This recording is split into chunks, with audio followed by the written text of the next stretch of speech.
तो hello guys, आज की इस वाले वीडियो में हम बीटीएस एपिसोड 76 पार्ट 2 को एक्सप्लेन करने वाला हूँ। और अगर आपने पिछले वाले पार्ट नहीं देखे तो जाकर के जरूर से देख लेना है, मैं लिंक वीडियो को डिस्क्रिप्शन में दे दिया हूँ। और ये वीडियो भी काफी खतरनाक और इंटरेस्टिंग होने वाली है, तो वीडियो को जरूर से लाइक कर देना। और चैनल पर नए परिवार है तो चैनल को भी जरूर से सब्सक्राइब कर देना है। तो चलिए बिना कोई बकवास किए बढ़ते हम वीडियो की तरफ। और जैसा कि हमने पिछले एपिसोड में देखा था कि साउयन ने ओल्ड लियान से बुद्धिस्ट बॉडी ट्रांसफॉर्मेशन सलाइवा से रिलेटेड कुछ इन्फॉर्मेशन मांगा था, जिस पर ओल्ड लियान साउयन को बताया था कि स्पेरली पॉपुलेटेड माउंटेन में एक एंशिएंट ट्री था जिनकी जड़ें जमीन में बहुत ही ज्यादा डीप तक थी। और वहाँ पर 1000 सालों के बाद एक बुद्धिस्टवा हार्ट बनता है, जिसमें से फिर जाकर एक बुद्धिस्टवा बॉडी ट्रांसफॉर्मेशन सलाइवा निकलता है। और अब ओलियन साउयन को बताता है कि इस बुद्धिस्टा बॉडी ट्रांसफॉर्मेशन सलाइवा से किसी की भी हार्ट को रिप्लेस और उसकी सोल को स्ट्रॉन्ग बना सकते हैं, जो सुनकर के साउयन पूरी तरीके से हैरान था। अब ओलियन बताता है कि दाउकी कॉन्टिनेंट में बहुत सारे जीनियसेस होते हैं जिनकी माँ बाप बहुत ही ज्यादा स्ट्रॉन्ग होते हैं, और एक वो जो कि बेचारा मारे मारे फिरकर स्ट्रॉन्ग होता है। और जो लोग इस बुद्धिस्टवा बॉडी ट्रांसफॉर्मेशन सलाइवा को कंज्यूम कर लेते हैं वो लोग फ्यूचर में बहुत ही ज्यादा अचीवमेंट्स हासिल करते हैं। और हजारों सालों पहले हमारे दाउकी कॉन्टिनेंट में एक दाउसेंग लेवल का एक्सपर्ट अपेयर हुआ था जिसको बॉडी जी कहा जाता था, और उसने भी बुद्धिस्टवा बॉडी ट्रांसफॉर्मेशन सलाइवा को कंज्यूम किया हुआ था, मगर उसकी ऑरा बहुत ही ज्यादा पहले की थी। और अब ये सब कुछ सुनकर के साउयन भी हैरान था कि यार ये बुद्धिस्टवा बॉडी ट्रांसफॉर्मेशन सलाइवा सच में किसी पर्सन को दाउसेंग लेवल पर पहुंचा सकता है, क्योंकि बहुत सारे लोग तो दोजुम और दाउजोन लेवल पर ही अटके रहते हैं। और अब साउयन ओलियन से बुद्धिस्टवा ट्री के लोकेशन के बारे में पूछता है, मगर ओलियन को इस ट्री के लोकेशन के बारे में कुछ भी पता नहीं था कि उन्हें ये ट्री कहाँ पर मिलेगा।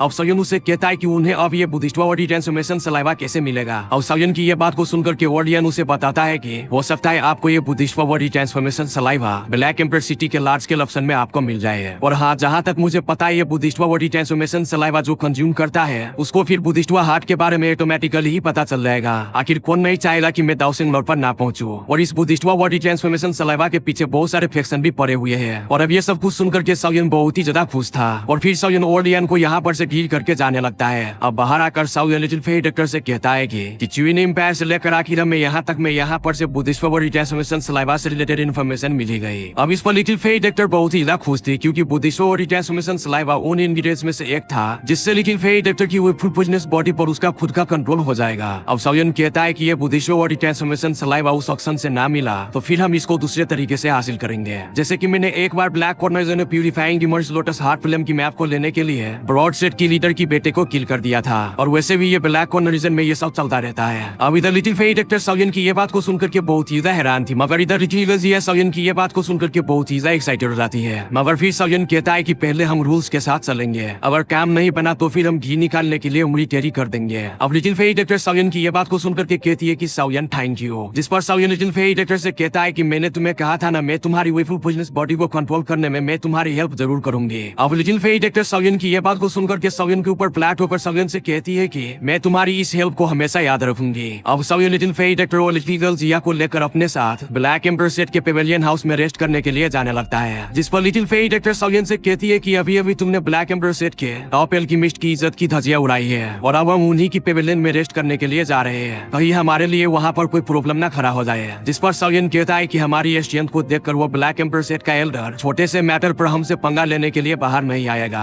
अब लिटिल फेई डॉक्टर साउयन की ये सारी बातें को सुनकर के अपना सर हमें हिला देती है, क्योंकि वैसे भी अभी के लिए लिटिल फेई डॉक्टर को ब्लैक एम्पर सेट के लीडर इलायर दोजुंग लेवल के एंसेस्टर से कोई भी डर नहीं था। अगर वो एल्डर अपने लीडर को लेकर यहाँ पर आ भी जाता तो लिटिल फेई डॉक्टर उसको बाजे की तरह बजाती। अब साउयन लिटिल फेई डॉक्टर लिटिल गर्ल जिया को लेकर ब्लैक एम्पर पेवेलियन के बाहर पहुंच जाता है, और वहाँ पर ब्लैक एम्पर सेट के एक दोआंग लेवल का एक्सपर्ट साउयन से उसका कार्ड मांगता है, जो साउयन उसे दिखा भी देता है। और अब वो साउयन से थोड़ा इंक्वायरी करता है कि उसका नाम क्या है, जिस पर साउयन उसको अपना नाम यानसा बताता है। और फिर थोड़े क्वेश्चन आंसर करने के बाद साउयन लिटिल फेई डॉक्टर और लिटिल गर्ल जिया को लेकर उस पेवेलियन में एंटर हो जाता है। डीमन फिल्म मेली के एल्डर फैनजेन यहाँ पर आ रहे हैं, जिन्हें देखकर ब्लैक एम्पर सेट का वो एल्डर हंसते हुए कहता है कि लगता है फैनजेन भी यहाँ पर बुद्धिस्टवा बॉडी ट्रांसफॉर्मेशन सलाइवा के लिए ही आया है, जो कि अभी के लिए वो दोजोंग क्लास के हाफ स्टेप पर ही पहुंच चुका है। और पता नहीं आज ये बुद्धिस्टवा बॉडी ट्रांसफॉर्मेशन सलाइवा के लिए कितने सारे एक्सपर्ट एक दूसरे को मारने वाले हैं। और इधर साउयन फैनजेन को देखकर और उसके साथ बहुत सारे एक्सपर्ट्स को देख करके हैरान था, और वो कहता है कि ये तो डीमन फिल्म बेली का फर्स्ट एल्डर लग रहा है, जो कि दोजोंग क्लास के हाफ स्टेप पर पहुंच चुका है, और ये बहुत ही करीब है दोजोंग क्लास का ब्रेक थ्रू करने के लिए। और फिर साउयन कहता है कि शायद इसमें भी कोई शक नहीं, इतने सारे स्ट्रेंथ के साथ ये लोग अभी तक जीएनएन एकेडमी का मुकाबला कर पा रहा है। अब इधर लिटिल फेई डॉक्टर फैनजेन के पीछे ग्रीन कलर के कपड़े पहने एक और पर्सन को देख करके बहुत ही ज्यादा परेशान होती है, और वो साउयन से कहती है कि मुझे उससे कोई अच्छी फीलिंग नहीं आ रही, जिस पर साउयन उस ओल्ड मैन को बहुत ही ज्यादा गौर से देखता है, मगर अभी के लिए उस ओल्ड मैन का ऑरा बहुत ही ज्यादा वीक था।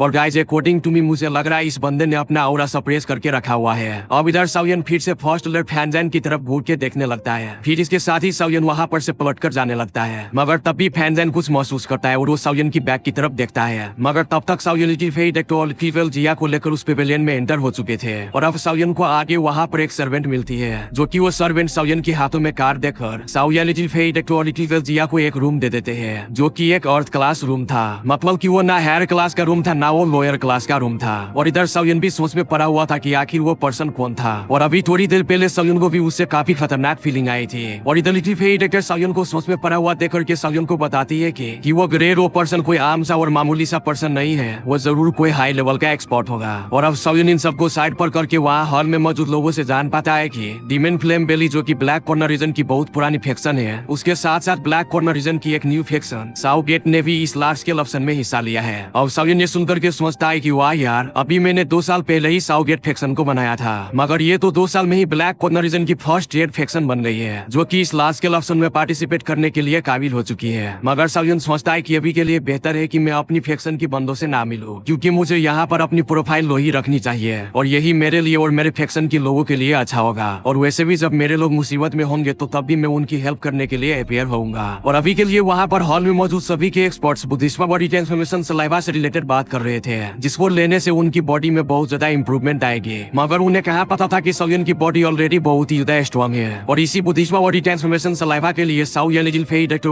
जिया ने ब्लैक कॉर्नर रीजन में आते हुए इस बुद्धिस्मा बॉडी ट्रांसफॉर्मेशन सलाइवा को ढूंढते हुए हाफ ईयर लगा दिए थे। और इसके साथ ही साउयन को यह भी पता चलता है इस लार्ज स्केल ऑप्शन को होने में अभी 3 दिन बाकी है और इन 3 दिनों में और भी बहुत सारे फैक्शंस के एक्सपर्ट्स यहाँ पर आने वाले हैं। सच में ये ब्लैक कॉर्नर रीजन इसके सामने जामा एम्पायर और चीन एम्पायर तो कुछ भी नहीं। और वैसे भी ये black corner region Dauki continent के बीच में पाया जाता है, जिसकी वजह से यहाँ स्ट्रॉन्ग एक्सपर्ट्स की इतनी ज्यादा भीड़ होती है। अब साउयन लिटिल फेई डायरेक्टर जिया को लेकर वापस से कमरे में आने लगता है और कहता है कि अब हमें रेस्ट करनी चाहिए और मैं सुबह कुछ पिल्स को रिफाइन करूंगा, ताकि परसों जो बॉडी लगी उसके बदले में हमारे पास देने को तो कुछ होगा। जिस पर लिटिल फेई डायरेक्टर भी अपना सर हाँ में हिला देती है। मगर दूसरी तरफ कुछ लोगों का ग्रुप गुस्से में साउयन की तरफ आने लगता है, जो देखकर के लिटिल फेई डायरेक्टर और साउयन को घंटा भी फर्क नहीं पड़ता और वो वापस उस टेबल पर जाकर बैठ जाते हैं और उन लोगों को आने का वेट करने लगता है। और अब इन लोगों को देख करके वहाँ पर के सभी के लोग हैरान थे और वो कहते हैं कि ये वुल्फ गैंग का लीडर हुईसा बहुत ही ज्यादा रूथलेस पर्सन है और मैंने सुना है इसने एक 2 लेवल के एक्सपर्ट को भी किल कर दिया था। और फिर वो लोग साउयन की तरफ देख करके कहता है कि आज ये बेचारे लड़के का क्या बुरी किस्मत होने वाली है। और इधर फिर वो हुई वुल्फ गैंग का लीडर साउयन की टेबल पर लात मार कर उसको तोड़कर साउयन से कहता है कि लिटिल बास्टर्ड, क्या तुम वही हो जिसने मेरे कोई वुल्फ गैंग की लोगों को सिटी के गेट पर किल कर दिया था। जिस पर साउयन आराम से चाय पीते हुए कहता है कि वो लोग नहीं थे, मेरी नजरों में वो कुत्ते थे जिसको किल करने से मुझे कोई फर्क नहीं पड़ा। अब सभी के लोग साउयन की ये बात को सुनकर के हैरान होकर कहता है कि ये लड़का जरूर कोई बहुत ही ज्यादा स्ट्रॉन्ग होगा, वरना कोई बेवकूफी होगा जो इस वुल्फ गैंग के लीडर से पंगा ले या फिर इस तरह से इसके सामने बोले। और अब साउयन की ये बात को सुनकर कि वुल्फ गैंग का लीडर गुस्से में साउयन से कहता है कि माना कि अपने से वीक लोगों को हम बेकार कहते हैं, मगर उन कुत्तों में मेरा भतीजा भी था जिसको कि तुमने किल कर दिया।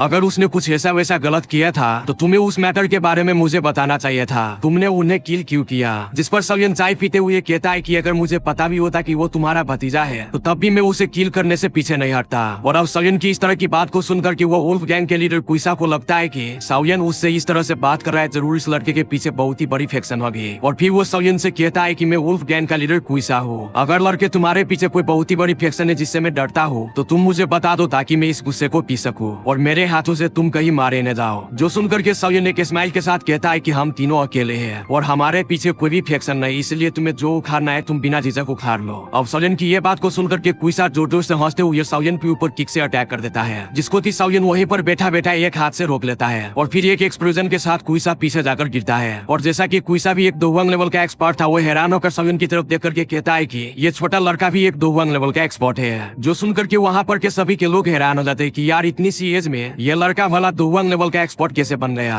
अब इधर कुइसा भी सोचता है कि हो सकता है ये लड़का आने वाले टाइम में 2 लेवल का भी ब्रेक थ्रू करेगा और वैसे अभी के लिए भी उस लड़के की स्ट्रेंथ बहुत ही ज्यादा फ्राइकनिंग है। और फिर कुइसा साउयन को आहिस्ता से कहता है कि पापा जी, माना कि मैं आपके मुकाबले का नहीं, मगर मैं फ्यूचर में तुमसे अपनी भतीजे का बदला जरूर लूंगा। और फिर इसके साथ ही कुइसा अपने लोगों को लेकर यहाँ पर से जाने लगता है, मगर तभी साउयन उसे रोक कर कहता है कि बेटे गैंग लीडर कुइसा, आखिर तुमने अपनी बाप को समझ क्या रखा है कि तुम्हारा जब दिल चाहे तुम उस पर आकर अटैक कर दो और अगर तुम्हारा दिल चाहे तो तुम यहाँ से वापस भी चले जाओ। साले आखिर तुमने मुझे समझ क्या रखा है, यहाँ पर कोई मजाक चल रहा है। अभी अभी मैंने थोड़ी देर पहले एक बेटे को पीट कर आया ही हूँ और साले तुम्हें भी चर्बी करिए मैं तो तुम्हें कुत्ते की तरह मारूंगा। और फिर सलन कहता है कि कोई बात नहीं बेटे, मैं अगली वाली वीडियो में तुम्हें देख लूंगा। फिलहाल के लिए ये वीडियो तो खत्म हो रहा है और तब तक जाओ और खाओ पियो और हट्टे कट्टे बनो और खाना बाद में जाकर के पहले चैनल को सब्सक्राइब कर दो। और वीडियो यहाँ तक देख लियो तो वीडियो को भी लाइक कर देना और इसका नेक्स्ट एपिसोड भी जल्दी आ जाएंगे। तब तक के लिए आप लोग भी जाओ और खाओ पियो और मस्त रहो।